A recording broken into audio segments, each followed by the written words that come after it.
I was out hiking in the middle of a national forest with some friends. We're from the USA, hiking sometime mid-June, we're all experienced. It was a 3-month road trip the summer before we all went away to college, but we grew up hiking and camping. We wanted to hit up everywhere from Yosemite to Yellowstone to Hoosier National. Anyway, we're out in this one place where there's lots of old rundown structures from abandoned Native American settlements. We set up camp near a waterfall/creek because it was cooler there than anywhere else, and we always felt more comfortable near water. We get a good fire going, which is good because the bugs are horrible there, remember this. Mosquitoes especially. The fire drives them away mostly.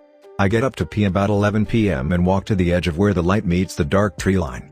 While I'm taking a piss, for some reason I can't explain, I have this extreme urge to walk out further. I tell the boys I'm gonna check something out and I want one of them with me. There's 4 of us, so A and B stay near the campfire, and C walks with me. He keeps asking me what's wrong, so I tell him I just need to see something. Seriously, it's like something is controlling me. We finally reach this clearing about 200 yards from the fire, but still along the creek. There's no trees in a space about 50 by 50 yards. No trees at all, not even the base of trees like any had been cut down. Straight up no trees had ever been there. This weirded me out for some reason. Plenty of overgrowth and plant life though. Then there was a structure. It wasn't Native American. It looked old-fashioned, but like it was just built. So it wasn't old, just built to look old. No lights, no signs of life. Nothing. I remember hearing a weird humming noise, like the meditation monk sound doom. Faint, but definitely there, and human sounding. But again, no sound of human life. My buddy asks me why the hell I wanted to come here so badly. I didn't respond because I had no answer. He said at least there's no bugs. I remember this very clearly because that was the next red flag. We were in the middle of a forest at night, next to a creek, and there was no bug life at all. I then noticed I didn't hear anything. Not wind, not animals, not bugs, nothing but silence. I don't know why, but it freaked me out. I wanted to go into the structure. It was a house-looking thing the size of a tiny cabin, maybe 250 square feet. I started walking towards it, but my buddy grabbed my arm and said we're going. He pulled me away and I kept fighting because I desperately wanted to go into that cabin.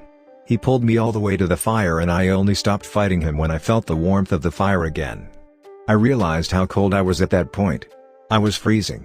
Middle of June, humid and hot, and I was so cold I was almost shivering. When my other 2 buddies asked what we were doing, I did not want to say anything for some reason. Neither did C, so I said I thought I saw an animal. I didn't sleep that night, and I don't think C did either. The next morning I told the other 2 guys about it and they were creeped out. They said they wanted to see this cabin thing for themselves, so I took them to the spot. But it was run the fuck down when I took them. I swear, it looked totally different in the light of day. All we had were some really high-powered flashlights the night before, but I promise it was like it had aged like 75 years in that one night. The 2 windows were broke, no door, missing an entire section of wall, etc. There were plenty of bugs and animal sounds too when we went back. So we all left and they poked fun at me and C, but we knew that something weird happened the previous night. C and I spoke about it each other about a year after it happened, and we both agreed that it was weird and that we have no idea what happened.